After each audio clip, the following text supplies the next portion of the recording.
I'm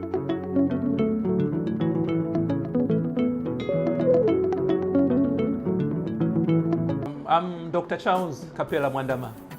I'm from Zambia. By training, I'm a physician in internal medicine. So I'm here at B.Sc Cancer Institute, enrolled to do a adult hemato-oncology training.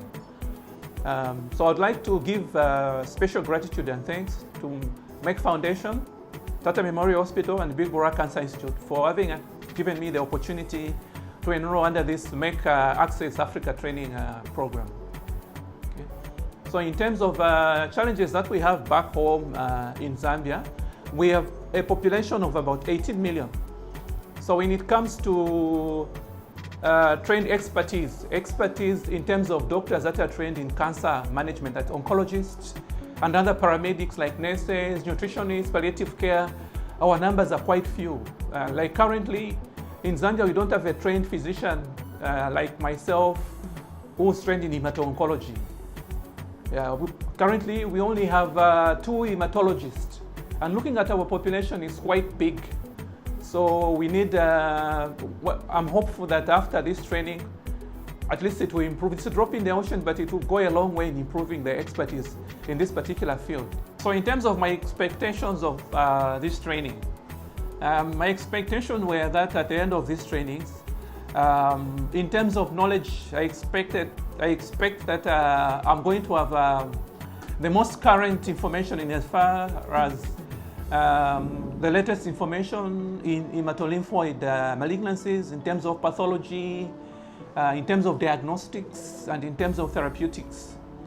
I also expected that at the end of this program, I would have seen as many patients as possible in terms of according to my area of study, so that when I go back home, I would have encountered in physicality all the major hematological conditions, the one that I read up in textbooks, so that this will at least will capacitate me to manage the patients with confidence when I get back home.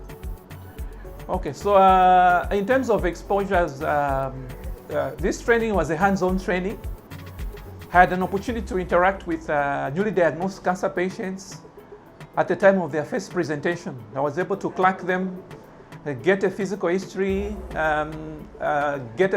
a physical exam, and I was able to risk stratify the patient based on the presentations. Then I was also able to design investigations required to come up with a diagnosis. After that, I had an opportunity to interact with our professors, our lecturers, to design a treatment protocol or a treatment program for the particular patients. Then we also had an opportunity to follow up the patient after commencement of the treatment. Yeah, but the challenges came in when the COVID-19 came onto the scene. It meant that we had to reduce the interaction with the patients to avoid catching the infection. So even doing the physical exam, we had to minimize physical examination to just the relevant aspects. So my advice to those people that are prospecting, like thinking of enrolling on this program, 1 year is a short period. So my suggestion is like you learn running. From the word go, try to interact with the patients as much as possible, and try to consult widely with the lecturers, with the professors, because that way at least you can maximize the 1 year period. After going through this training, maybe I've got a few suggestions that I would want to make. Firstly, I would want at least the program should have a course outline. Speaking for hematolymphoid and the other program, we should have a course outline, because if you have got a course outline, you are going to have targets that maybe after 3 months, I should have covered this knowledge base. I should have acquired these competencies in terms of procedures. So that will go a long way. At least you are going to have targeted at each particular time of the course at each particular time of the course. Okay, the other improvement that I would suggest to be made on the program is the issue of language. We had challenges in communicating with the patients because most of the patients here in Guwahati don't speak English. They speak Assamese and Hindi. So it was a big challenge in getting a good history and a physical exam.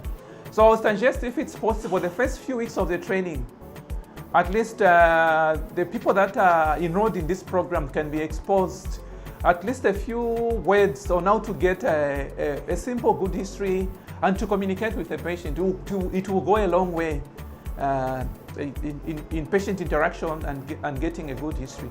So if I was to be asked two important things that my Minister of Health back home can concentrate on to improve cancer care.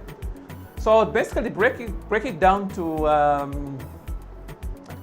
cancer awareness as one. In cancer awareness, I would want us to improve education, especially to both the patients and the care providers, on cancer prevention and early signs and symptoms of cancer. Because what we normally get at my hospital is patients are referred quite late.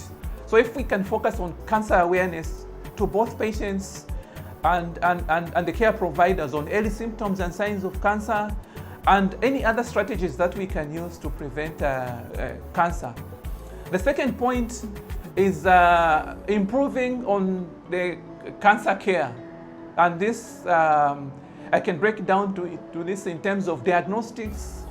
We're still lacking. We are not able to do basic investigatory requirements. The things that we require, like proper histopathology.